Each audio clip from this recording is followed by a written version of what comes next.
Oh, my bad. Thank you. Good job. Oh, all right. Slight flaw. What happened? I was sitting in the HIC. Oh. All right, ready?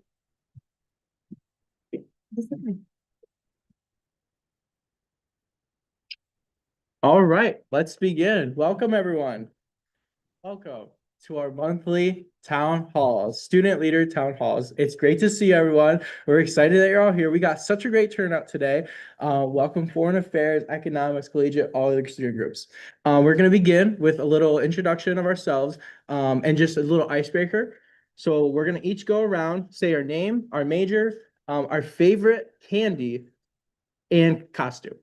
We're going to zoom by any candy. Okay. Not what you're being, just any costume. Yeah, you can be anything.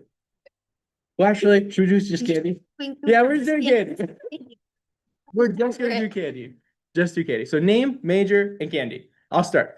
My name is Aldine. I'm a political science major, and my favorite candy has to be probably Twix. I really like Twix. I'm Amelia Haywood. My major is elementary education, and by far my favorite candy is Reese's Peanut Butter Cup. But like I like the dark chocolate one from Trader Joe's. Oh my gosh, so good. And is that it? That is good. But I forgot one more thing, and your organization that you're part of. So I'm part of student government. I'm from student government, vice president. Hi, Itai. Major is finance slash economics. I am part of student government, the treasurer. And my favorite candy, does like sour candy count? Any candy. Sour Patch Kids by far. Boom. Hello, I'm Adeline Butts. I'm the Communications Director of Student Government. And I would say my favorite Halloween candy would be, Kit Kat. Good choice.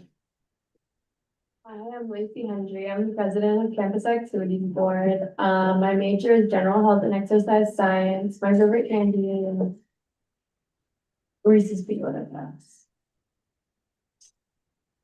I'm Carolyn Davis. I'm with the Collegiate. My major, as you guys might be able to guess, is multimedia journalism. And my favorite candy, I think, is just like classic Hershey's, like just a bar. Hello, everyone. I'm Ezekiel. I'm a part of Foreign Affairs Club, and my favorite Halloween candy is probably like gummy worms. I like anything gummy or sour. My name is Anthony. I am president of Foreign Affairs Club, and my favorite candy is probably Reese's Pieces. My name is Megan Elizabeth and Megan Elizabeth. And does it have to be an American candy? Any candy. Candy is Aero Bars. My favorite American candies, probably then Three Musketeers. I like those as well. But yeah, Aero Bars, they're really good. Sorry. And let's see, my major is neuroscience, and the club that I'm a part of is Foreign Affairs. Hi, I'm Conrad. My major is engineering. So I go to all engineering. I'm with the Foreign Affairs Club. I'm also with the Economics Club. But my favorite candy, I guess, depends on how I'm feeling. I feel like half the time my favorite candy is sweet bars. The other half the time it's probably Sour Patch Kids. Hi, my name is Nayeli, but I'm a part of the chess club. My major is also in engineering, and my favorite candy would probably be Snickers. Good afternoon, everyone. My name is Tatson Inkanwal. Me, along with this young lady right here, we represent Chess Club. I'm majoring in accounting. Hopefully, that's where I'll go anyway. Maybe I'll minor in business, but we shall see. I don't eat candies. Favorite food? Favorite food then? No candy. Fish. Fish, okay. Good choice.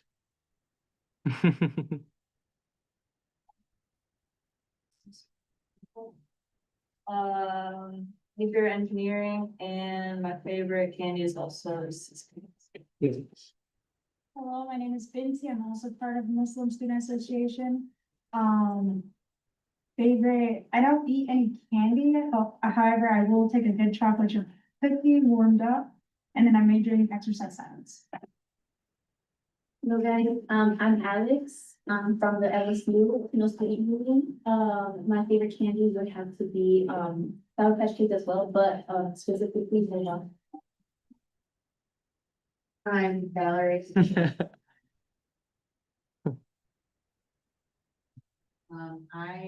My favorite candy is, and I think everybody's sleeping on this for some reason, is the Reese's Fast Break Bar. Have you had that? Oh, it's delicious. Hello, I'm Andrew Sweeter. I'm the Assistant Director of Campus Activities. I advise the Campus Activities Board, and my favorite candy by far is Butterfinger. Classic. The Butterfinger. No. And then, My name is Yadira Lopez. I'm here representing the International News the Vice President. Sorry, Minister de Leche. nice. And then we have our awesome online friends. Who is on? We got Jasmine and Lily today. Would you like to go first, Jasmine?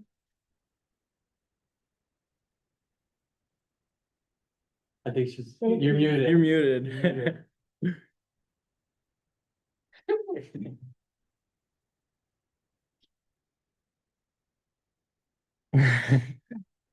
Is she able to unmute herself? There we go. Okay, can you guys hear me? Yeah. Yeah. All right. Okay, perfect. So, hi, I'm Jasmine. I'm the communication director for CAB. My favorite candy is Take Fives and fruit with tahini. Nice. Thank you, Jasmine. Of course. Lily, would you like to introduce yourself?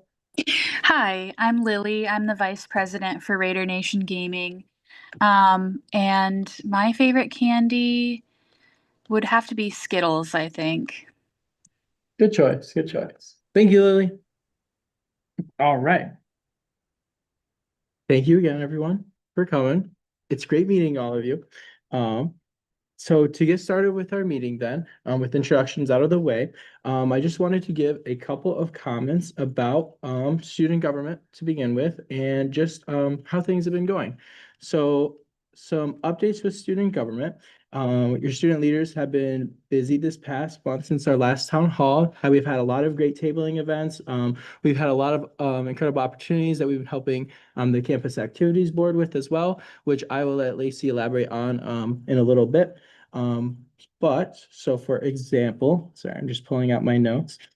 We had Indigenous Peoples Day tabling just recently, which went very well. We connected with students on a lot of information. We were partnered with the Woodrick Center to provide information to students about Indigenous Peoples Day and just getting involved with different organizations on campus like the Woodrick Center and the resources they offer. We've had a variety of other events as well, some tabling. We've had our Constitution Day, which was last month as well. And we have a lot of exciting events coming up as well. But before I get into those events, we also had an incredible opportunity to attend a leadership retreat just this past week. So it's Student Life that held it, right? Student Life that organized it?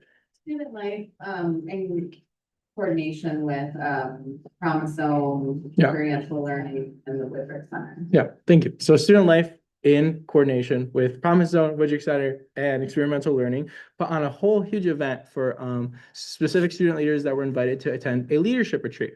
So we had the opportunity to spend the night here at GRCC. I know, don't get too jealous, and hear from incredible speakers, have incredible moments for reflection about what it means to be a leader and our own leadership qualities, and also an incredible opportunity to bond with other student leaders. So I thought it'd be nice if each of us gave a kind of reflection about how we thought the retreat went this year. So maybe that next year, if some of you are staying on, or if some of you know people that are staying on, some of you might be inspired to also attend this retreat, or even get connected with resources like these different groups: Student Life, Woodrick Center, Experimental Learning, and Promise Zone, to engage in those leadership opportunities, or engage us with any of the events that they had. So to begin, I guess I'll begin with my report and then we just kind of head beeline down.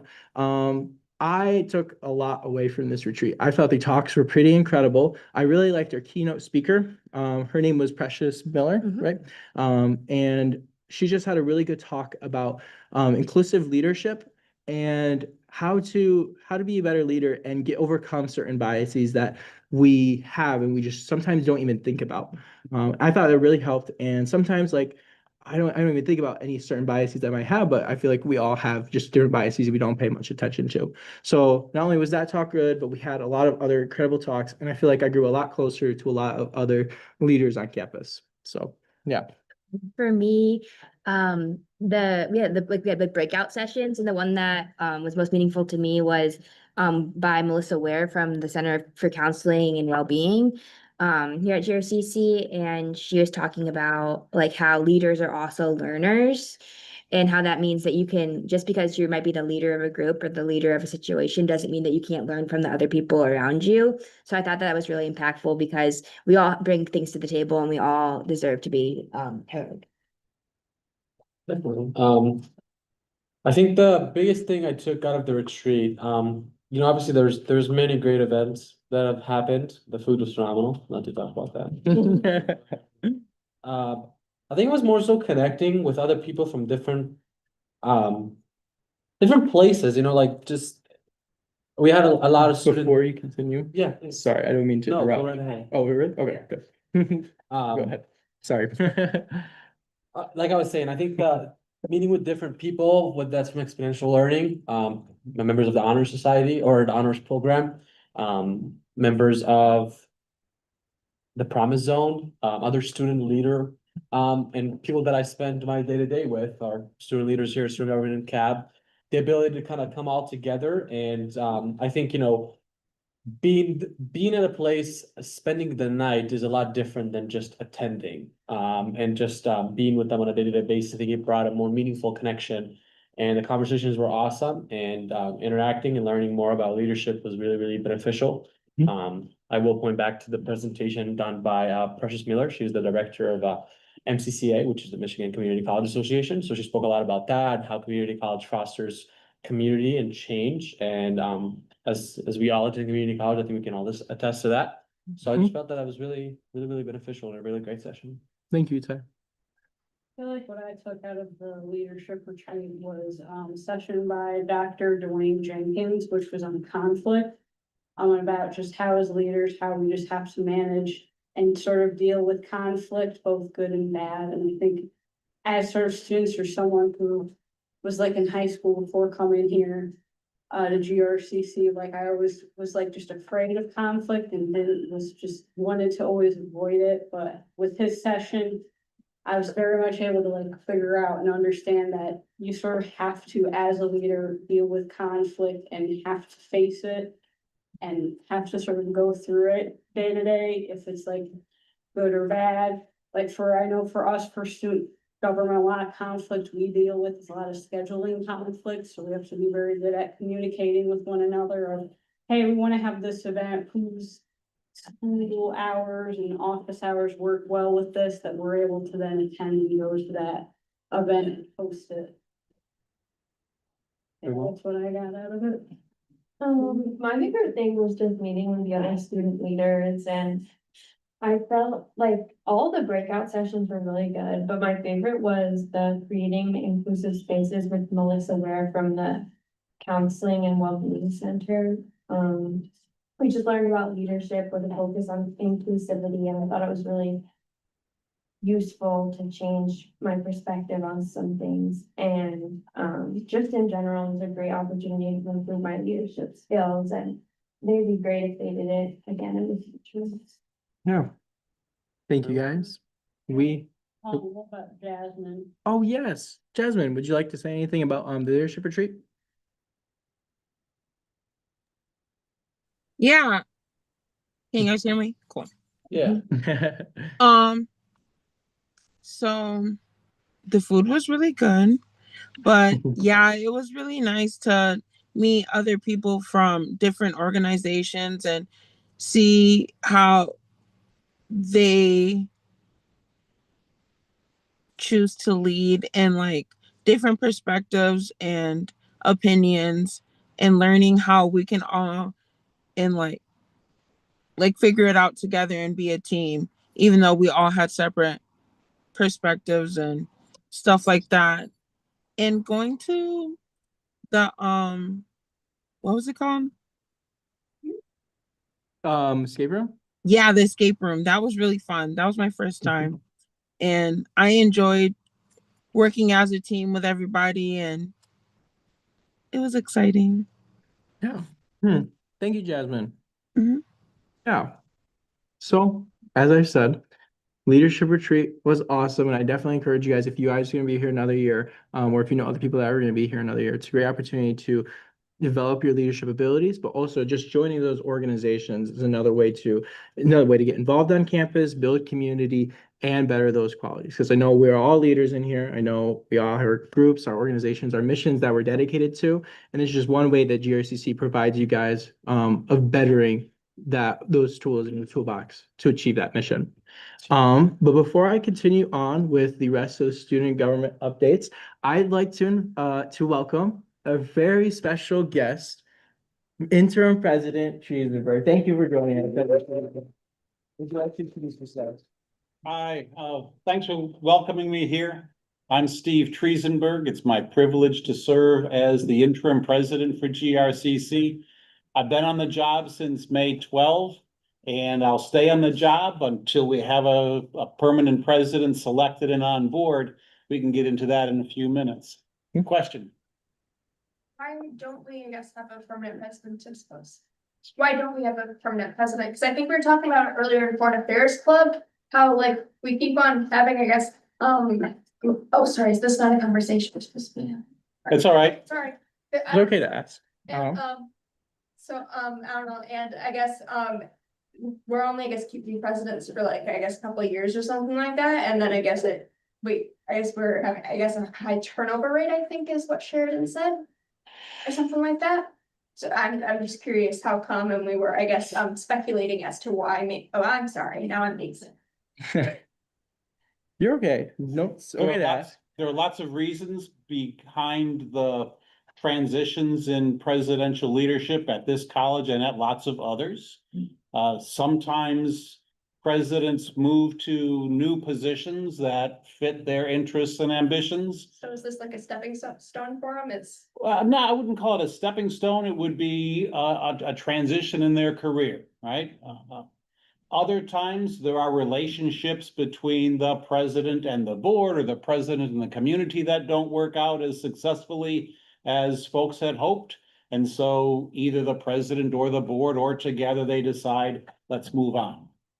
I think, I just wanted to clarify that probably perhaps a little bit, just, I think that what we were talking about was more just like, is there like a concern that a student should have with acknowledging that like over the years, we've noticed that like presidents have come in and out of that role, and so I just. There's not so much of a concern. There's not like, I guess the question is like, is that something we should be concerned about? Because we just like, I think that like. I would say not. And I'll say that because most of your interactions are with the faculty and with the student support teams.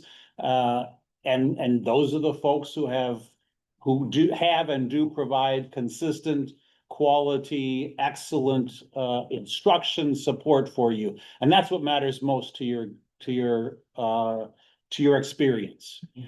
For the college as a whole, that's an issue. For higher education writ large, that's an issue. The average tenure of a college or university president has been getting shorter and shorter over the years. It's now less than 6 years on average. And there are some who do it for 20 or 30 or 40 years. And there are others who change after 1 or 2. Yeah. I'd also like to highlight that I'm not sure if you guys are aware of this, but there's also currently, it's been sent out a lot of emails. The Presidential Search Committee is actively looking for another president. and they're working to have a president by the end of the semester. And that if you guys had any qualities or any questions or any kind of like things you'd like to see in the next president, we had screening opportunities at the beginning of the semester, but also that I'm a member of that community. So if there's any specific things you'd like to see in that next president, well, I just want to know that there is a process. I want to explain that there is a process for the next selection of the president, and that also if you did have any thing you'd like to, if you wanted to get your student opinion out there, feel free to come to me, shoot me an email, let me know any kind of comment you'd like to leave. And because my job here, student government president, is to represent your guys' voices, your representative. So whatever you guys, yeah, I'm on the committee. So sorry, in summary, yeah, please send me your feedback. And yeah, would you like to? Yeah. So if I can step away from that topic for a moment, Yeah. no worries. No, it's okay. I want to commend you as leaders of student government, campus activities board, and the many clubs for the roles that you play to make this a better experience for a lot of students who come to GRCC. Students come here from a lot of different settings, a lot of different backgrounds, a lot of different prior experiences. For some of them, latching into a place where they belong comes pretty naturally. Maybe a sports group or a musical group gives you a community immediately to belong to. For others, it takes a while to find the smaller niche in which they belong, and you provide a lot of those opportunities. I've heard often, I heard it again last night at an event where the student sitting next to me said, it was the student club that I joined that finally gave me a place where I felt I had people with common interests and with whom I could have a good time. And so that does contribute significantly to the well-being and to the success of the students. So I commend you for your work. Keep doing good work with the clubs and the activities that you help to organize. It's really valuable for the success of the students and for the culture of our community. I may see you in another setting where you and I maybe don't first recognize each other. And feel free to come up and say hello and remind me of your role as a student leader, and let's have a conversation. I welcome those. I enjoy those conversations. Hearing those stories helps me in one of my critical mandates as interim. One of my jobs is to help tell the story of the community college, both internally and externally. And the more stories I know of the paths that students use to get to this community college, the paths they're taking in the college, and the paths that they take when they finish at this college, the more of those stories I have, the more I can emphasize to the people around us the value of this institution and why it makes such a difference for our community. So please tell me the good stories you've got. So are you writing a book then? I'm Like, not I don't writing, no. understand What good that would do? Or are you giving a speech about the story of the college? I'm confused. I speak with people in lots of different settings, right? I go to meetings of the Economic Club or the Grand Rapids Chamber of Commerce. And there's a big meeting, but before the meeting, there's a lot of mixing around. What do you do? I'm the interim president of the community college. And let me tell you about the impact that the community college has on the business community, on the arts community, on the music community. The more stories I have, the more I can demonstrate the value of this institution to the community around us. So I enjoy that, and it's helpful for our work together. Let's see what. I also want to commend you for the leadership retreat that you've taken and the reports that you're hearing from that. Those kinds of get-togethers are valuable when you are first learning what leadership of an organization is like, and they're valuable when you've been doing that for 45 or 50 years, as in my case. So I still go to meetings with other presidents of community colleges or presidents and trustees of higher education institutions, in part to hear the speakers and to get the information, and in part to build a network of people with whom I have common interests and from whom I can gather interesting ideas or interesting responses to the challenges we face. I had lunch today with the president from Montcalm Community College, who came over to chat just because we're running community colleges in Michigan together. And there are some winds blowing around higher education that both of our institutions are experiencing. So I hear about his responses and I share some of our responses, and we both come out of that with better ideas to how to lead our institution. You can get that same kind of an experience by having conversations with each other as leaders of clubs at GRCC, or at leadership retreats where folks from the outside introduce to you a few nuggets of good leadership practices, good leadership principles, good ways to resolve conflict effectively together. So I'll close just my introductory remarks here by saying, one of the ways that people get involved is through music. There are a number of musical ensembles on campus. There are choirs, there's an orchestra, there's a wind ensemble, there's a campus band, and I play in the campus band. We rehearse on Monday nights. We have a concert on Friday. It's free. It's at Ottawa Hills High School. It starts at 7:30. Consider this a shameless plug to come out and see the campus band and the wind ensemble and the orchestra and the Ottawa Hills High School bands at a free concert, 7:30 on Friday afternoon. Yes. Where, sorry, I missed that. Where is that off, again, the The concert is at Ottawa Hills High School. That's on Burton Street near Plymouth. It's about 4 blocks from where I grew up, actually. What do you play? I play timpani, the kettle drums. Mhm. Yeah. Yes. It has been a pleasure having President Treasybury here on campus. He's been to a lot of our different events and he's talked to a lot of different students, and it's been a joy. Have talking with them, working with them, and we look forward to continue working with you. Thanks very much. Yeah, so welcome in one more time. Now with that, I hope you enjoyed. Oh, yes, we even have a gift prepared. Oh, thank you very much. Thank you for joining us today. That's very cool. I hope we can stick around for the rest of our meeting. We have a lot of more, lots of fun stuff to talk about today. It even matches. Very cool. Thank you very much. Yeah, of course. Thank you. Mhm. So with that, for the rest of the student government updates, we're going to move on to talk a little bit about AGC. For those who are unfamiliar with AGC, the Academic Governing Council, or AGC, is GRCC's main shared governance body for academic matters. But in short, it's pretty much where decisions and discussions happen that affect teaching, learning, and student success. And it's how the college makes sure that voices from across the campus are heard before big academic policy changes are made. So anything regarding academic, a lot regarding academic policy runs through the Academic Governing Council. It's where faculty and academic administrators work together to shape policies, address academic concerns, and strengthen communication between partnerships and leadership. So the reason I bring up the Academic Governing Council is because student government is actively involved in bringing student voices to these meetings. So each meeting, a student government rep is sent to there to basically give input into whatever policy is being discussed at the time, or basically what is being shaped and what the council is deciding to do.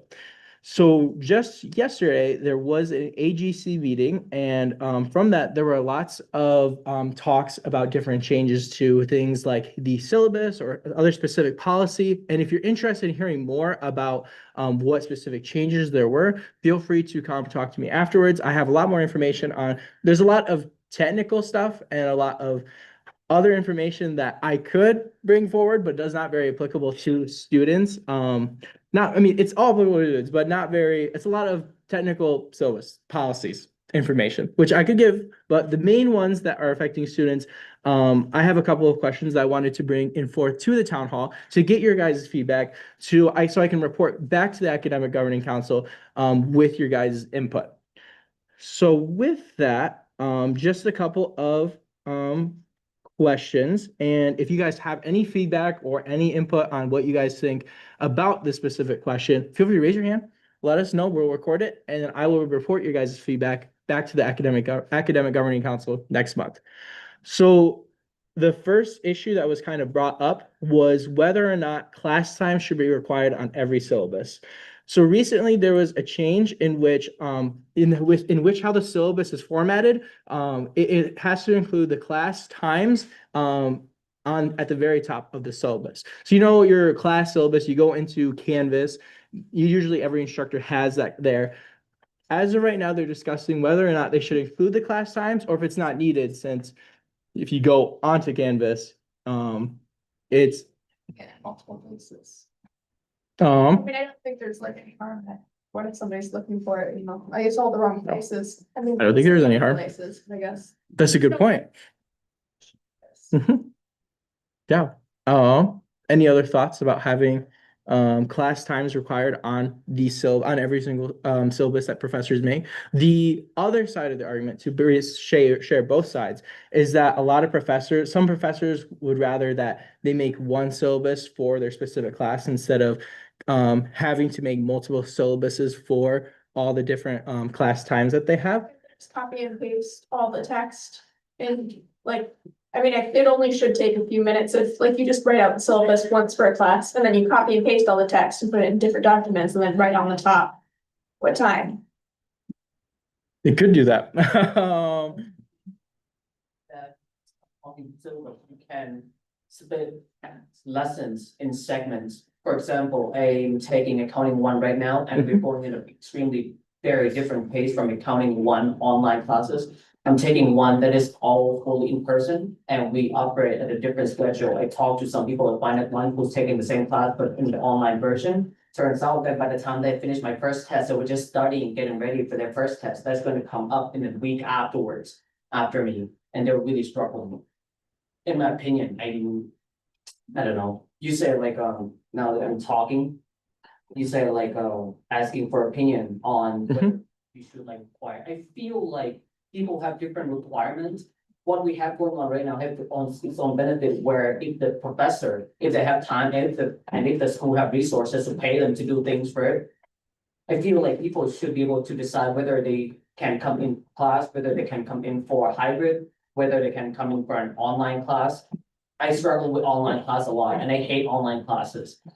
But I really feel like you should have all the options, and I don't know how that's going to work out. Maybe it's, you can like split all the class in like the same way that you can. For example, what she say is you can just have the same like format, and you can just split all of those in the same segments, and then everybody's kind of progressing in the same like pace. But then I guess that's could be possible, but I really feel like there's should be some minor differences in the three of them. I don't know. I'm not an educator. I don't go to school for that.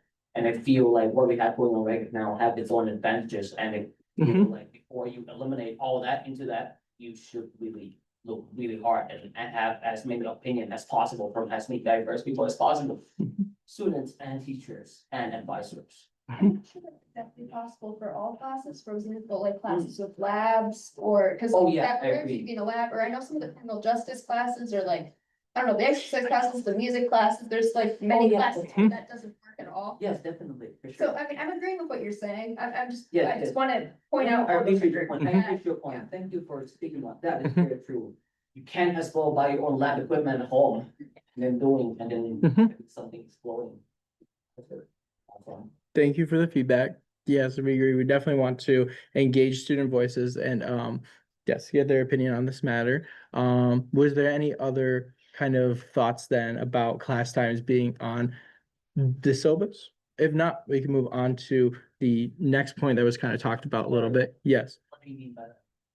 class time. Be on syllabus, but they Yeah, would so if you look at specify- seeing how syllabus is structured, when you open it up, at the top it usually says submit basic information on the class. And one of the things that we're discussing about whether or not should be added is whether or not class times should go on there, Like the meeting time of the class. the meeting time of the class. What would be the difference if the person who was taking an online class having the number written on top of the thing, whether class I'm going on here? I mean, if it's an online class, so there's different class formats. If it's virtual, they'll have the times where they meet virtually. If it's online, it'll specify it's online and there's no meeting times because it's Yeah. online. You like do the thing, you just do assignment this day and day, just watch certain videos by this time. Which is the online class. I feel like most online classes should be doing that more strictly. Okay. A lot of them Mhm. are way too, what is it? Too freely operated and the student lose their structures. And I found a guy who was been cramming 3 days straight where they had like at least a week and a half to study for a certain exam. Yeah. I had in a in-person class because like I have a girl's teacher and then we do Mhm. class. It should be more structurally Okay. separated. Thank you. So for the sake of time, if we do have any other thoughts on that, feel free to contact us or speak with us after the meeting. But I just have two more brief points to touch on for the Academic Governing Council. One of the other topics of discussion was whether or not the syllabuses should be posted in what's it called? Canvas or other learning module systems, but specifically Canvas for GRCC for easier access. And so the current policy is that I'll read it to you. This is the faculty statement as of right now, or the changes that are recommended to the policy statement. Faculty are required to have the template components and content as part of their course syllabus. In addition, faculty are required to make their syllabi accessible, so suitable for screen readers, for example, and available in their LMS. And for those of you that don't know, LMS is just learning module system. Like for us, it'd be Canvas. Faculty may include additional information in their course syllabus. But the main point that we're focusing on are required to make their syllabi accessible and available in their LMS. Is there any comment on that? Do students find any problem with that? If not, What exactly is the question? Should we have more elements? the question is just, I'm proposing a change in the policy statement that there is. Is there any comment or any feedback on what that policy statement is? It's not whether or not it's good or bad. If you have any strong feelings about it, feel free to let us know. But if not, I'm just proposing what the Academic Governing Council is proposing to change the policy to. And I would like to know your guys' feedback.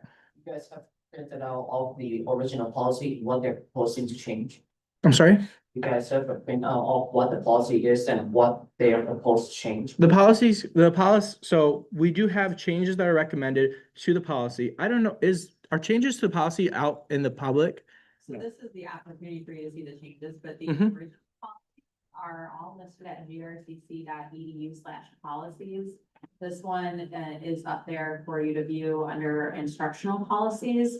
But what Aldine is sharing with you is the proposed, or the feedback that he's seeking from this group is that right now, it's not required to have the syllabus meeting time information within Canvas, the learning module system, and this policy is proposing a change so that it would be accessible there for students in addition to like, you have an in-person class, you get a paper copy, it would also be in the Canvas shelf of the course. So would you like all of the information to be in the online portal for the course as well, is kind of what he's asking you. Yeah, of course.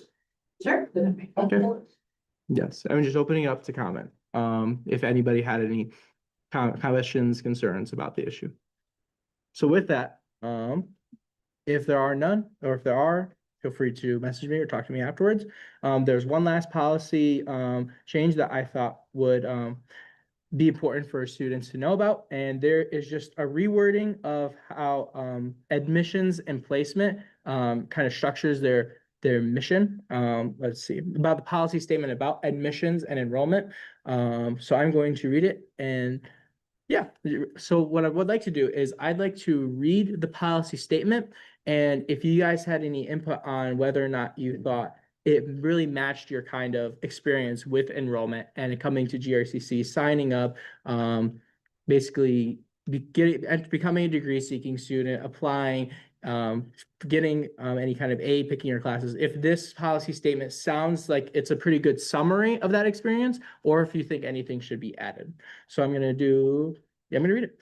So to begin, the goal of GRCC admissions process is to be inclusive, equitable, and supportive of diverse educational goals and backgrounds. The college welcomes all individuals who wish to pursue a certificate or degree, learn new skills, explore interests, or earn college credit while in high school. As an open door college, acceptance is automatic. Enrollment may require supporting documentations, including but not limited to the following: high school transcripts or GED scores, standardized test scores, prior college coursework, if applicable, prior learning experiences. Students who do not meet traditional readiness benchmarks are eligible for and may be required to complete support courses designed to help them succeed. To ensure that all students are placed in courses that match their skill level, GRCC academic departments may use one or more of the following placement decisions. Use one or more of the following for placement decisions: standardized test scores, GRCC-based placement testing, prior academic record review, including previous college coursework. So before I read the last bit, any comments about what I've read so far? Perfect. Then for the last bit, and then we can move on from AGC comments. GRCC offers multiple admission options: degree seeking, guest, personal interest, dual enrollment, to meet the needs of our student population. Each admission option may have different requirements and financial aid eligibility. Students are encouraged to select the option that best fits their goals. Some of the college's programs have additional standards and requirements. Admissions to these programs is not guaranteed and may require separate application processes and prerequisite college level coursework. Any feedback? Do we like it? Do we not? Is anything like, do we wish anything was in there? After her, sorry, just one second. Programs, like, it would be like good to include some examples, and then Some examples, I like that. Do you want to write that down, Adeline? Thank you. There is something we have to look out for. I mean, like, the reason that you mentioned it, meaning Just if you thought it matched, it's a good summary of the enrollment process, because each one of us have had to go through the enrollment process and becoming a new student. If you felt like we should include anything, or if it sounds good, is there something wrong with that you're looking for to hear or? nothing. They're reshaping the policy language.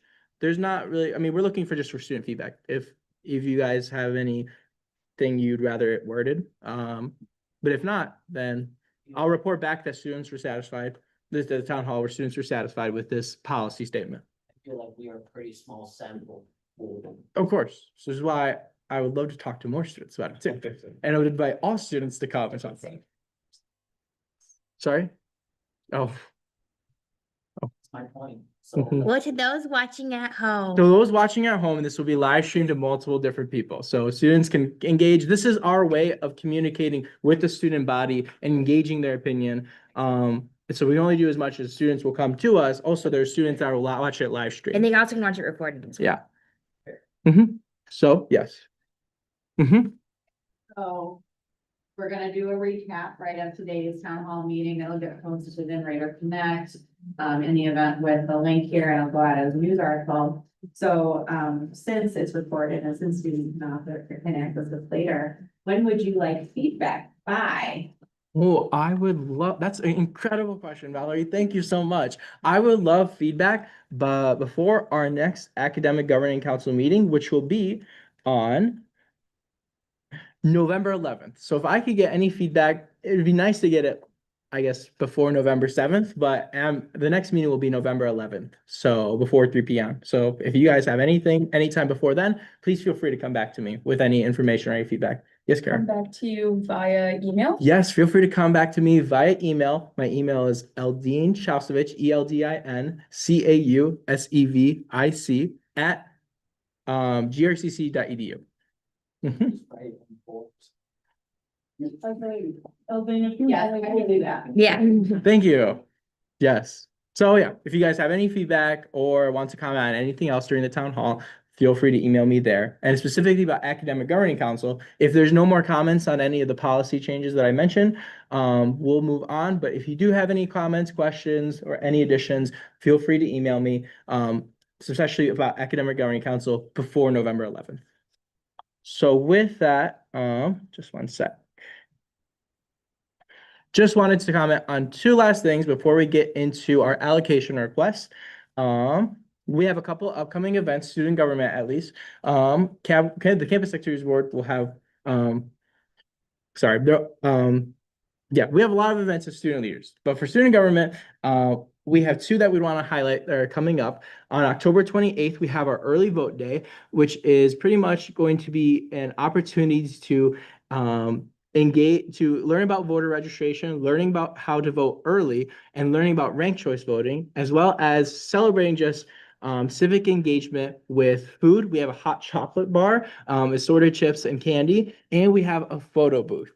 It's a great opportunity to learn more about just voting in general. Oh, look at that. I love that. Oh, that's awesome. I forget we have that. It's an incredible opportunity to learn more about voting, early voting, different types of voting, and to engage your campus community, campus democracy, and enjoy some hot chocolate. We also have another tabling on November 4th. Wait, the town hall meeting, I'm confused. The next town hall meeting? 19th. November 11th is Veterans Day. Yeah. We are doing. Would you say it's earlier? You can say October 28th is early voting, and then sorry, November 11th. There is an AGC meeting, but there's also Veterans Day tabling. Yes, and then we also have our next town hall, which is going to be on November 19th, and we will have a tabling around campus on November 4th for Election Day. So yeah. And then one last thing I wanted to bring up to you guys was that you may have received an email. I believe it's called the Real College Survey? Actually, I got a question for you all on that, because I heard that maybe that email didn't successfully get sent. Oh, Did anybody get an email today around 2 p.m. for the Real College Survey? From Oakville? No, from Student Line, What's that? around 2 p.m. today. did you, Kara? I don't know. I don't have Okay. my email. Oh. Okay. Went out, but it was in the Campus Life newsletter. I Mhm. received that today. Yeah. So it's pretty much a survey getting a general kind of what's the word I'm looking for? Feedback. Yeah, feedback about student resources that might be needed on campus. Like, for example, just collecting information on whether or not we need more resources for like our food pantry, clothing store, our clothing pantry. Just getting general information about students and seeing if they had, does it ask for feedback? I don't think I filled out either yet. You want me to speak to it? Yes, please. Thank you. So, the Real College Survey is a survey that we do annually. We did it last year around this time. We're asking that all students, so please talk to your classmates about it as well, complete the survey, because what it does is it tells us the needs that you guys have outside of class. That might be things that get in the way of you feeling like you can come here, or that you're successful. We want to make sure you have all of the resources and supports you need to be successful, to get here, to stay in school, and to do well. So it tells us how we might need to reallocate resources or staffing to meet those needs. We want to make sure, that we're kind of keeping tabs on them, because things can change from, year to year about where people need some assistance. And so we do offer, responses to students that need, funding for emergencies. They might need emergency housing support, connection into the community for other food pantries outside of what GRCC has to offer, help with your phone bill, different kinds of things like that, that you have access to internet. We want to know all those things from you, or anything else that we might not be asking. There is an opportunity for you to share there. That survey is open until October 31st, and you can choose to provide your email, and you get entered to win a prize, a gift card or apparel or swag item. Thank you, Valerie. Let me just add from the president's office that we take that information very seriously. When we are allocating internal resources, money that we have, or when we go seeking grant support from outside the college, which of those grant initiatives matter most to us? The college is very serious about meeting those additional needs outside the classroom. Your input will matter a lot. 2 weeks to participate. This Do is we- a great way to have the college help meet all students where they're at and help support all of us.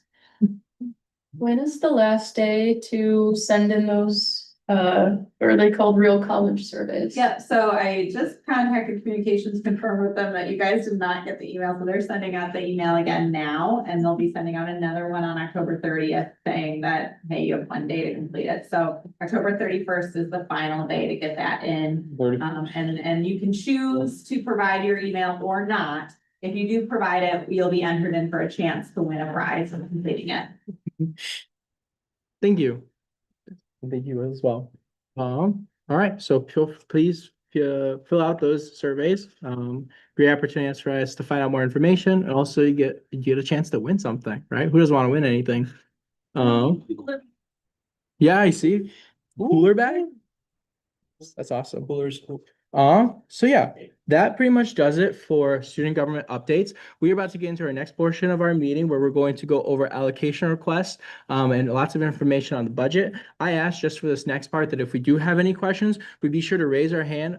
I love the curiosity and I encourage us to ask these questions, to engage in the meeting, which I'm loving so far. I feel like we're doing great. I just asked just for the sake of time and how the meeting runs, that when Itai is talking, if we do have any questions, we wait until it's that time to ask them. Whenever, I don't know when you'd like that, but Yeah, I'm sure you'll I'll say set it. up for this. And then be sure to raise your hand and we'll call right on you. Thank you. So I'll with that, I'm gonna hand it off to Itai. Okay, okay. Here's one, we'll start with, I can move it around. Hello, everyone. Who here was on the last town hall? The previous one? One, okay, one person, awesome. So during the previous town hall, I gave a full breakdown of our budget. That includes the $280,000 that we receive as revenue from the fees that every single student here pays. It's called the campus. Can't see anything. Oh, am I blocking the view? It just says GRCC TV. Upper right corner of the screen. Yes. Says there's screen sharing. We stop sharing. It's only sharing the GRCCs.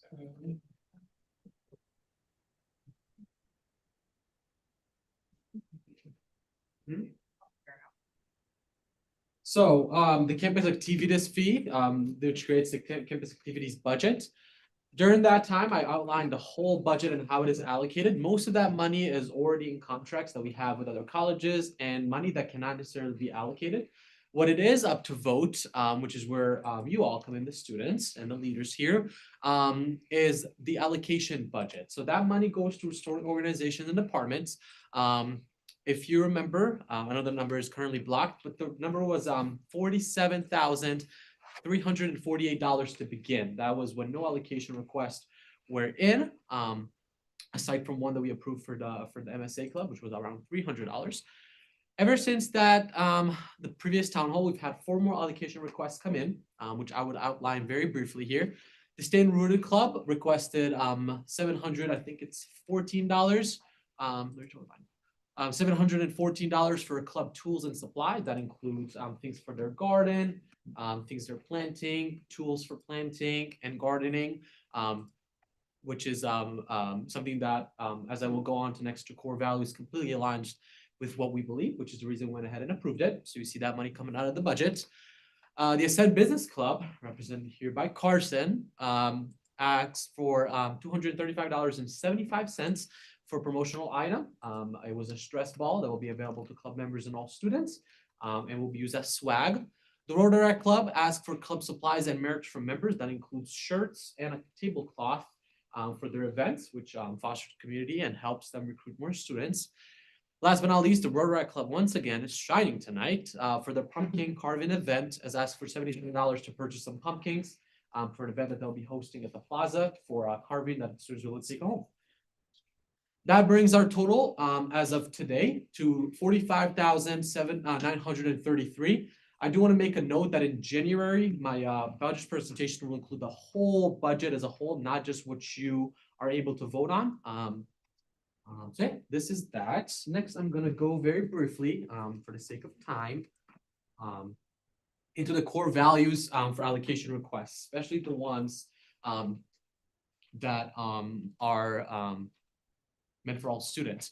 So the biggest thing is student-centered impact. Those funds directly benefit student academic, social, and emotional well-being and ensures the funding support diverse student needs.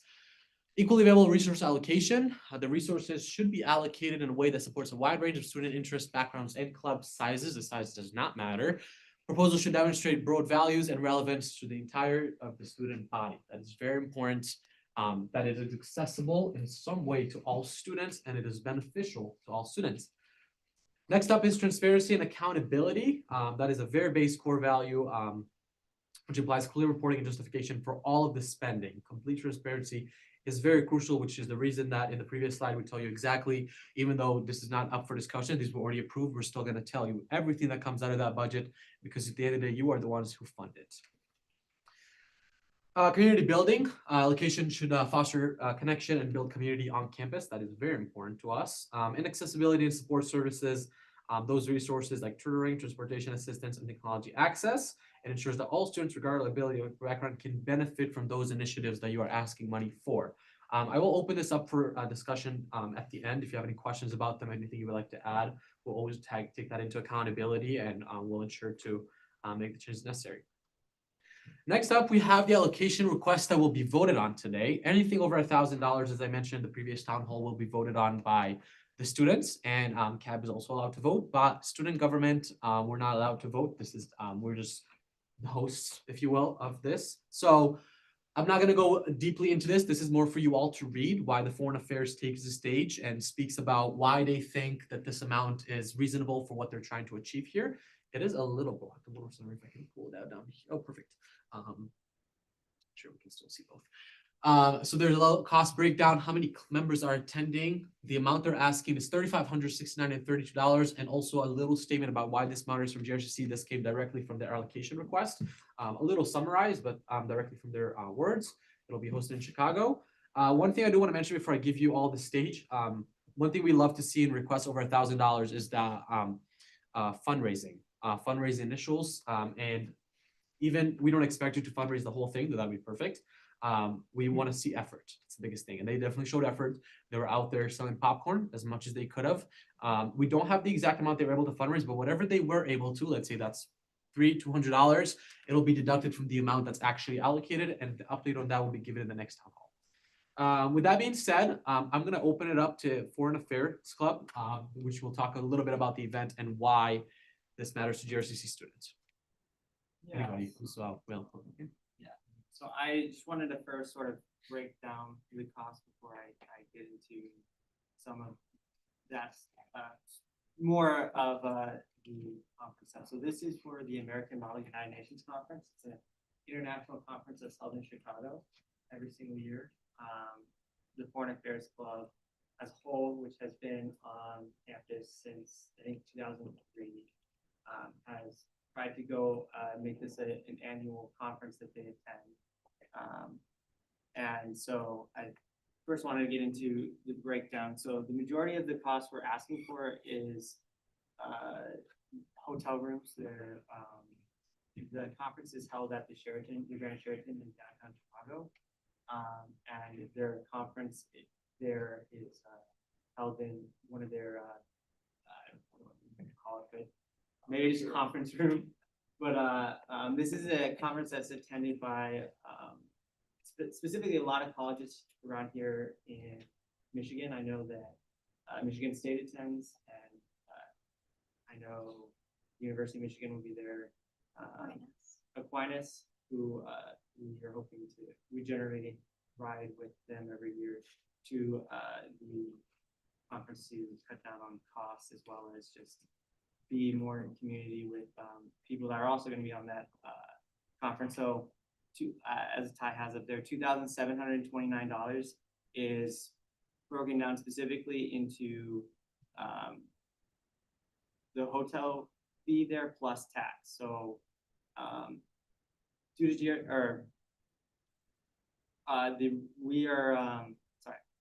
we're asking money for 5 rooms as in accordance to GRCC policy, about 2 people per room. We have 8 people that are attending the conference, so we have normally you would think 4 rooms, but because we have rooms by gender, we have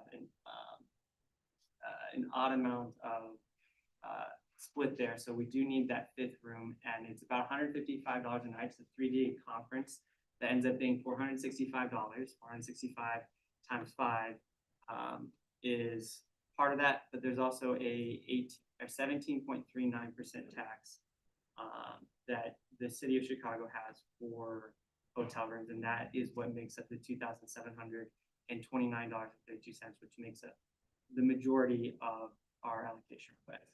The rest is our per delegation fee. So we are representing Cuba at so what a mock UN is a bunch of people from different schools. They represent a country, and the purpose is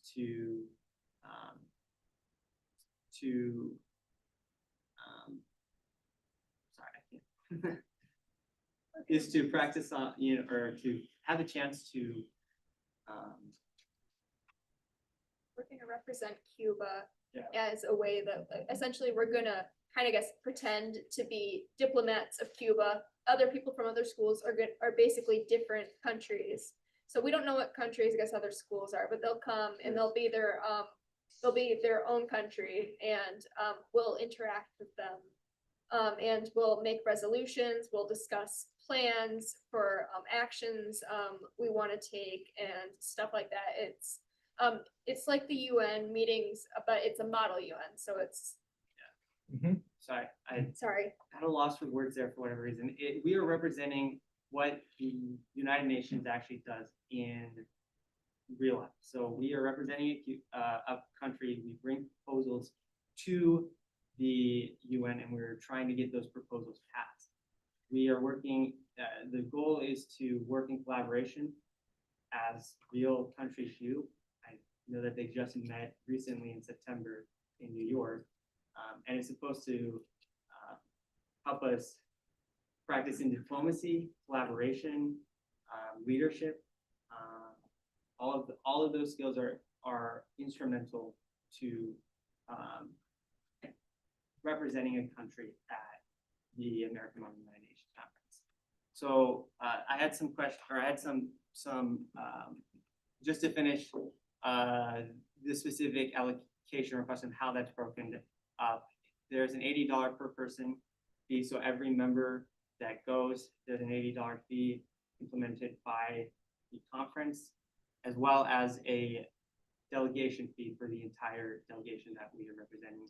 And we were given, as I mentioned earlier, we're assigned the country of Cuba, of which we have written position papers for. Wait, there's only 8 people go. Well, 8 club members. That's That would be 9. No, it's broken up by, we're at this broken up by. No, per delegate fee, $80 per person. 8 club members. If it's $80 per person, that's 9 members. Oh, so yeah, I'll get it. I know exactly where the extra $80 came in. That's our we were asked to include a unexpected fee cost, and to add another person onto that cost would be $80 more, because we don't have to get another room. It's at the bottom, unexpected cost contingency, $80. It's in Yeah. case you do add another member, an unexpected cost. One thing that I do wanna kind of, before we open it up for discussion for other people, we are running low on time, unfortunately. Yeah. I do just wanna kind of, I think that's the biggest thing, for one, kind of going a little bit from you before we open it up, why this matters to GRCC. And one thing I do wanna mention, I don't think it says it on the document, but this was available to all students. Anybody could have signed up, anybody could have went. It does say 8 club members, but those are people that were able to go. If 25 people wanted to go, they would have included that in there. So do want to mention that it's not just closed off. In the document they sent me, they broke down what's the position of every person that attended. Yes, most of them are board members, but there are at least half that are club members, just people that are wanted to go and wanted to participate. That is something that is very beneficial, and that's open to all students, which is very much something we preach. So is there anything else you want to add, kind of a note Yeah. before we? Yeah, thanks to Ty. What's that? Can I clarify something you just said? Yeah, please. I just, like you pointed out, anybody is able to join the club and the opportunity is open to those students. That's the access part. Yes. Because they're still accepting people. We wouldn't necessarily send 25 students. There is a cap, to how many we would send because we have to get the allocations approved here. So just to clarify, like this is the number of people going. At most, it would be 9 because of that extra room. This is the day we're determining that budget. Yeah, there's logistical. Yeah. Limitations on like who's actually able to go. So But with that, Yeah. is there anything else you'd like to add on to your application request before we start our discussion? yeah, I just wanted to say that, we as a Foreign Affairs Club, just think that it matters to GRCC because like there's not many opportunities open to specifically related to diplomacy and leadership and like a conference of this size, because our club members in the past have won awards at this event.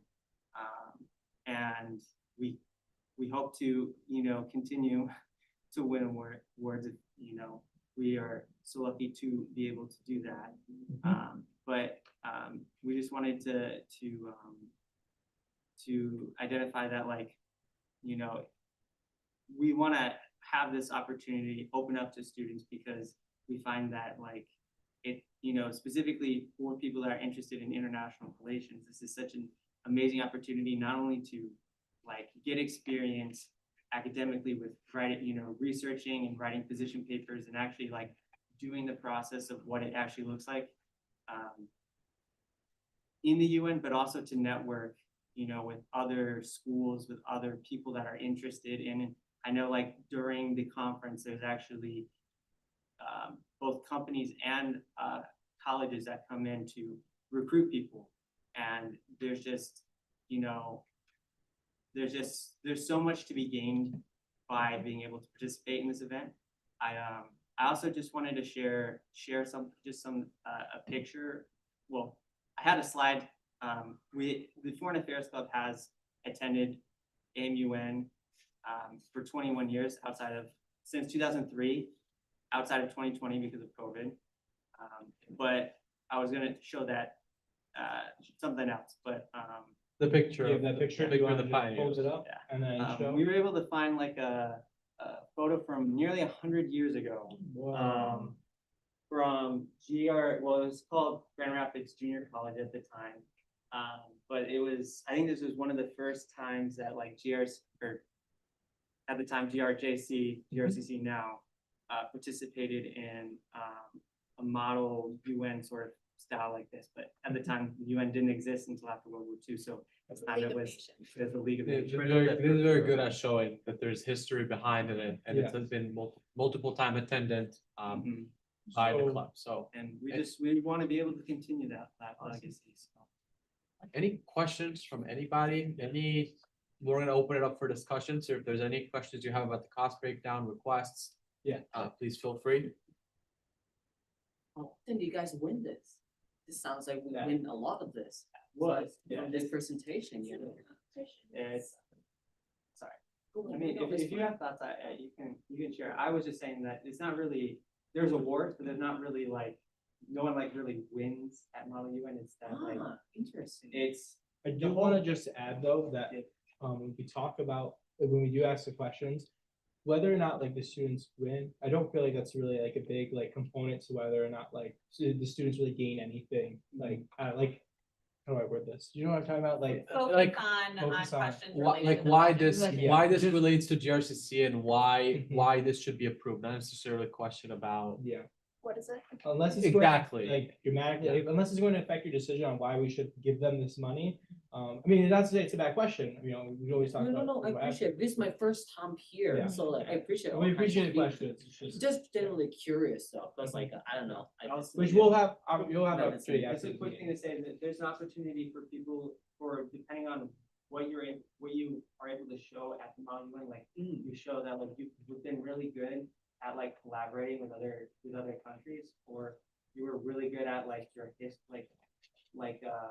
just with like the history and the background that you're able to bring into your resolutions. You gotta do a lot of studying into Yes. into the background of your country to be able to bring proposals. And you can, you can definitely be well researched in that, and the conference likes to identify those sort of contributions. So Conrad, so yeah. for the sake of time, sorry, I don't Yep. mean to cut you down, but we do have a couple other Yep. items on the agenda. Does anyone have any other discussion points that they'd like to add on, relating to the allocation request? Do you have another question? No, I just. Oh, okay, okay, thank sorry, you. I'm sorry, I thought I saw your That's hand up, yeah. Does anyone else then have any other questions about the allocation request? Can we just do a final recap on it for everybody, just because we are running out of time? So it's a learning opportunity for 8 of our 8, maybe 9 students at GRCC to go to the Model UN and connect with students from other colleges across the country, and then, can share that experience when they come back. Okay. Yeah. So, thank you, Valerie. Thank you, Val. Yeah. Just wanna make sure so- everybody got all the. Which is, sorry, so we're voting on this learning opportunity for the students for a requested funding amount of $3,569.32. All in favor, please raise your hand. All opposed? All right, perfect, then the allocation passes the task. So, thank you all. There you I go. wanted to say thank you for being prepared to share, and Yes, thank you for the thank- questions too. Sorry, Yeah. we're low on time. Yes, thank you for the question, thank you for the Thank you for information. having the opportunity to open, to be able to have, the opportunity Yeah, of course. to make some of, these events possible. So I just wanted to. Thank you, guys. Okay. Now, with all that, I'm going to pass the floor. I am so sorry, Lacey. Passing the floor down to Cap. Take it away. Oop, there we go.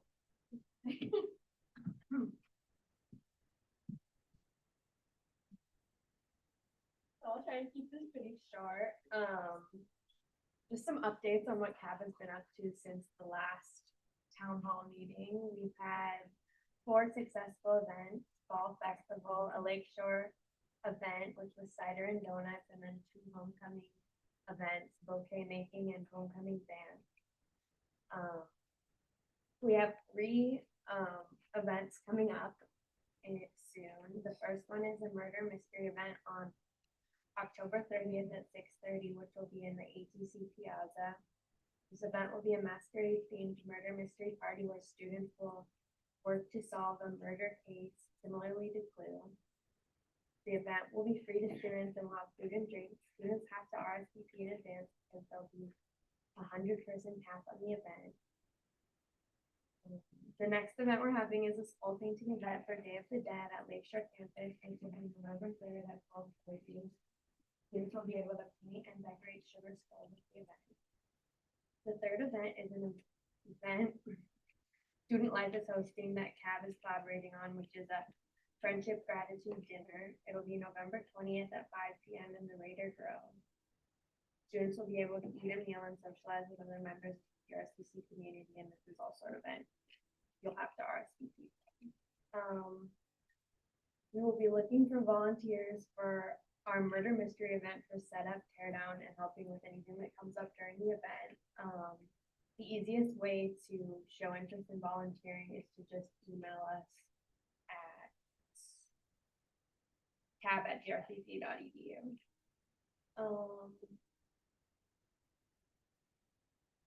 We are also looking for a campus activities board secretary, and we're having some issues with our application, but if you have any interest or questions about the position, you can just email us about that. And then that's all the CAB update. Let's go, Cap. He's looking for a CAB secretary. Because we don't have one. And why don't we have one? Because you're our permanent CAB president, and that's. Awesome Cap president. Thank you, Lacey. and we're happy to have you. Mhm. We love Lacey. We do love Lacey. Boom. We love you all. But definitely check out CAP Secretary position opens. If you know someone that's interested, send them our way. Well, come volunteer our events. It's CAP events. It's awesome. It's a so much fun. paid position. I don't know if we mentioned that. It's a paid position. You need to work with Yeah, us. It's paid and you get free parking, which adds up. I love free parking. It's very cool. Just want to mention that. And you get to collaborate with amazing people. Thank you, Lacey. So, with all of that, we had a pretty awesome meeting today. Oh wait. Oh my goodness. Valerie, you're gonna hate me. Okay. I didn't open up the budget stuff to public comment. Should I public comment and then discussion or? Oh, I mean. Oh, we had a discussion for the allocation request, but I mean like a general public comment. Oh, that's all it is the allocation. Oh, never mind. For the ones we approved? Yeah, no, Yeah, no, ignore we're me. good. Sorry, we're good, we're good. If there's nothing else, do we have anything else we want to talk about before I open up the discussion? Oh, for student board, for, I guess, discussion time, this is your chance to then, advertise for your own board and share with everyone your upcoming events and stuff you just have going on.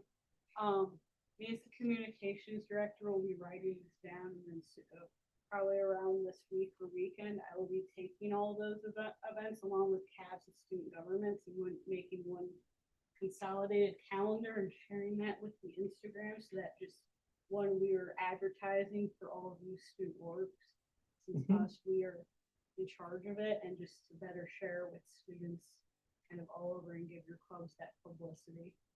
Yeah, if you'd like during the discussion time, if you want to just quickly share, just for the sake of time, just say your event, when it is, and then, yeah, if you like, would like to do that. Yeah, what's up? Real quick, I kind of skipped over it due to the lack of time, but and this will be brought up in discussion as well, but another thing you can ask a question about, and you're more than welcome to. This cannot be reversed. These are expenses that we've already approved. But if you have a question on why it was approved or anything you want to ask up, you can. And if you have any questions about the core value about outlined, you can bring that up during discussion as well. Just want to point that out. Okay. We will also be here after the town hall if you'd rather talk to us then. So like, for example, a good point to talk about the allocation request, the specific one, would be after the meeting. If you have something that you'd like shared with the whole town hall, I mean, now's your chance to do it. But if you have any individual questions, you can talk to us after or contact us. Specifically, my email is right there. Hi, Valerie. We have 10 minutes, so. 10 minutes. Does anyone have anything they'd like to bring up to discussion? Yes, Kara. Hi. I'm with the collegiate for those who are walking in like past when I introduce myself. If any of you guys have story ideas or want somebody from the collegiate to go to one of your events, please email us. I'll put the email somewhere around here when I get a chance, or text us via Instagram, DM us. That's literally at the collegiate. We got really lucky with their name. So please do that. Please, story ideas. We're always looking for more things. So just reach out. Thank you, Kara. Yes. I wanted to say this when the president was here, but one of the main goals for the MSA this semester is to establish like a prayer room on campus. And I really wanted to say this here because I feel like it's kind of like a secluded issue, kind of like it's not really thought of as much. Prefer more people like to know about it and share their thoughts and hopefully gain more traction to kind of establish one. And yeah, like maybe if there is more of a chance to talk to more people about that. I'm glad you were able to bring that up. I think we should definitely take a look into that as well. Wasn't there one when they had a library open? There used to be one, and this is the second year that MSA has requested that, and so last year, a space was not identified based on too many construction projects going on. Most of those are still happening, but I'm not sure all of them are still happening. And I think this would be something that would be great for student government, you could bring up in their November one-on-one meeting with President Greenberg. Yeah. And every Thank building you. could You wanna- use one of the study Wait, rooms but be actually- repurposed into, like, cause each building like has like a bunch of study rooms, couldn't one of those study rooms just be repurposed into a prayer we room can for bring it up. one for each building or something? Yeah, definitely think that's something. Yeah, basically, consider. Thank you. Do you want to add that to the notes at all? Yeah. Thank you very much. Any other questions about something we've outlined? Something? Anything at all? Core values, budgets, anything? You can go to the core values thing again. I would like to take a picture of that. Oh, by all means, of course. Yes. I have a question for Cab. Is there like any place to like, if we had like an idea on like an event that we think might be cool to like do on campus, like is there like a place that we can like share that with Cab or like, Like probably emailing us would be the best way. Email, Instagram, Messenger. Well, yeah. Okay.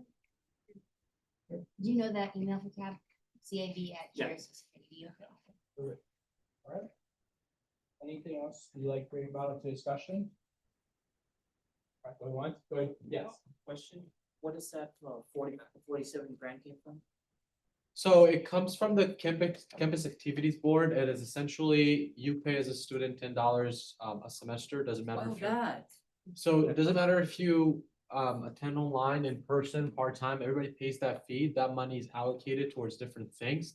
Some of it is for compensation for student leaders, some of it is towards CAB. They get a big portion of that. Some of it goes towards homecoming and events that are hosted by the school. Some of it is for advisor travel, a bunch of different things, and essentially the Raider Connect, that's one we pay. Go CGR, that's another one we pay. And essentially the remainder of that is money that we allocate for org. So for example, when they put the request, when you come here, if you'll be here next time, you will see that like I outlined $700 coming out, $400 coming out. You'll see a $3,500 coming out of that budget, and when the update comes out. I see, so is that 47,000 what we have for specifically this year, or is that all of the leftover from all of the different years? It's for this year, and once Oh. again, do want to mention, it's expected budget. We won't know how much we actually brought in Yeah, of revenue course, of course. until the year's over, but we expect, yes, so that is for the year. Every year it resets. I see, so like, yeah, no, I don't know, my question would be useless, never mind, also, You can ask anything you'd like. so it resets every semester, every year? Every year, yes, Every it's year. for the full academic year, correct. Okay. It resets in the summer. So like, let's say, the money that goes toward the dances, and all of those special events as a CAP does, all coming out of there, is that already out of there, or is it going to go out like my channel? They have those separate budgets. Ah. So it still does come out of the total $280,000 that we expect. But the money that you see on the board of 47,000 is a separate budget from what CAB has. They have their own budget they use for their events. I see. So this budget is specifically for clubs. and It's, yep, it's just for that. So far this year, we've had 5 allocation requests with approved, 6 with this one. That's the only money that came out of there. Student government, we have our own budget, CAB has their own budget. This is simply for orgs and departments. Which we'll have more opportunities to learn more. Are we gonna have more student organizational workshops? And this Yes, we fun? will. They're not scheduled yet, and they were gonna get scheduled this week, but Jacob is out of the office with a sick child. So Yeah. please, make sure you're using Raider Connect and that you are following the Center for Student Life and Leadership and Student Government and CAB, so that you see when those events are added. They will be offered monthly and they will have varying topics. Yes. There will be one the last week of October. Instagram is very useful for that, so. Anytime is always available for any specific budget questions. If you go under into a deeper breakdown, after a meeting or at another, event. And it's actually, you can access all the information that Itai just shared by looking at last month's town hall recording, which is available for you to view in a news article in student government, and the link is there. I did a full breakdown. Thank you, so Valerie. can watch that. With that. That's why we record. Yes. I love it. My bad. Sorry. It does actually do something if I, okay, right? Anyway, any more discussion? Going once, going twice, going 3 times? Well, then with that, thank you all for coming to our meeting. It's great to hear from our students, great to hear from all of you. And, yeah, meeting adjourned. It's lovely to see y'all. Thank you for coming. Thank you. Happy birthday. Happy birthday.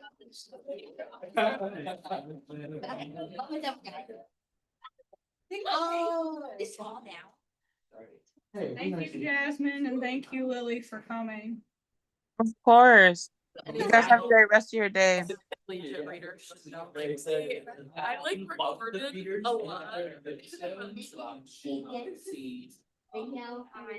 I have a quick question, actually. Oh, yeah, go. Oh, hi Lily. Hi. So I'm just curious, as far as joining the town hall meetings via Zoom, do I just have to request the Zoom link every time, or will it be posted somewhere? Can you hear me okay, Lily? Yeah, I can hear you. Yeah, so normally the link is the link should be on the actual Raider Connect event. For some reason, it wasn't included this time. If it's ever not included, you can check our email. I didn't wanna send it. Glad we were able to catch you. Yeah, but normally it should be on that Raider event link. Because we have our agenda link on Raider Connect on the event, and then we'll also have the Zoom link on there. Sorry about that. Yeah, so the. Sorry, there's like a ton of feedback, so for some reason I couldn't hear you very well, so I missed that last bit about, you said it's. Is this better? We need the Alex. Well, that's the thing, we don't. Hello? Sorry, I cannot hear you very well. It's five. Can you hear me over here? I feel like that would probably Really? Yeah, I can hear you. It's just that it was, all the noise was kind of overlapping. Hold on, let me change the audio. It's just, let's see. Yeah, it's like, I figure out. Because I can ask Valerie, but Valerie said, I would ask Valerie, she's up for sure. I'm not like, can I turn off the mic? Yeah. Hey Lily. Yeah, I email you. yeah, that would be great. Okay, sorry about, wait, actually, can No you hear me? worries. Yeah, I'll just email you. Thank you. Bye. Once you have those answers. We always like have to. Like, I must take lunch. I think it was a good one to come to it. Yeah, it's gonna be a really good, yeah, I got. I'm not. What our allocation was like. You're out. Beginnings just. We would need to spike. Oh, that's really,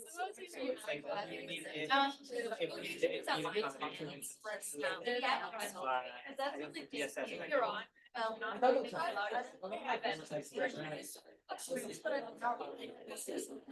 could have done. You can figure out how much work would be actually.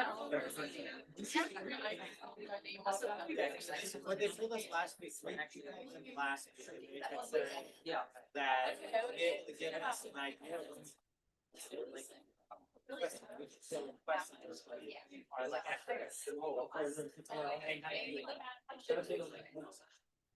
They said that we have to, we didn't know how many.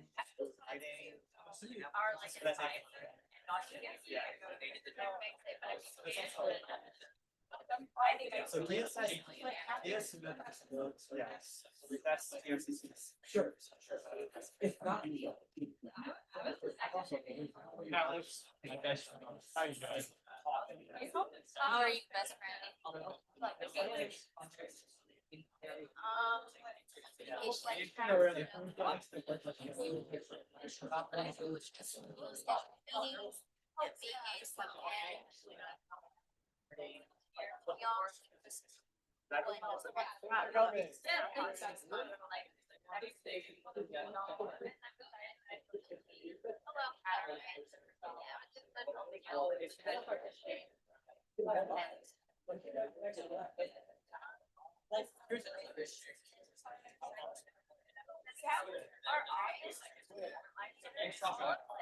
He was talking about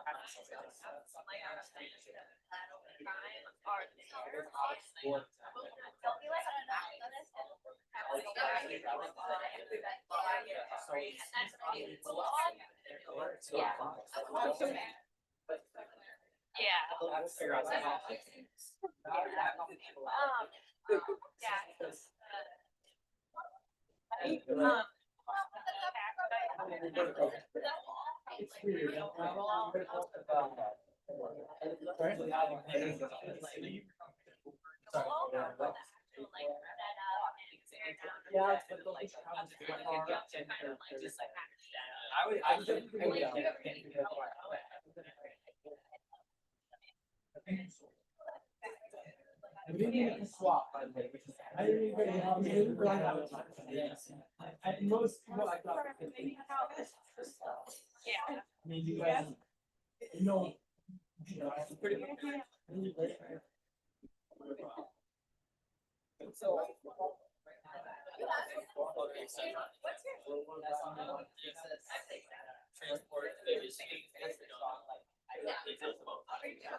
So we have to figure out, yes, there's a lot of things that.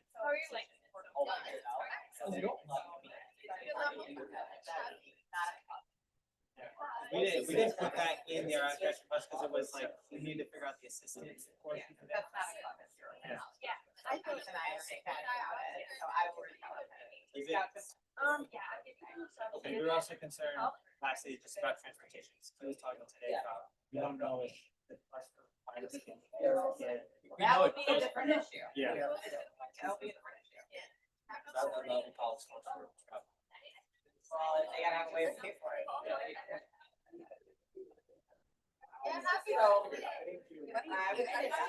No, I mean, like. I'm wanting to get.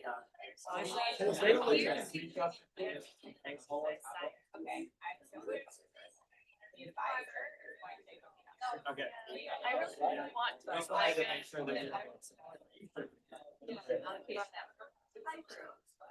point, the advisor is coordinating the travel. That's their role. And so you'll want to have. I'm sure we're already thinking about it. It does.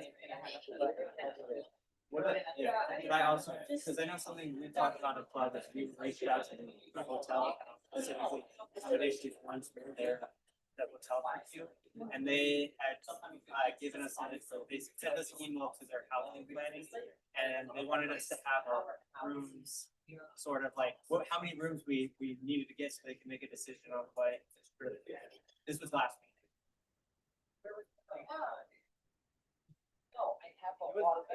That meeting we stepped away from. It's my first time. I want to know how, like, the what. You guys need to communicate better with your advisor. Yeah. Okay. Okay. You already brought it up, so it's not a great, right? Yeah. Okay. We know that now. I think we were just unsure what us as a club are responsible for, what. Okay. Otherwise, if you. Yep. So we have. Yep. Yep. Okay. We'll reach out to keep it up. Yep. Sounds good. Thank you, Valerie. You guys did a good job. Thank you.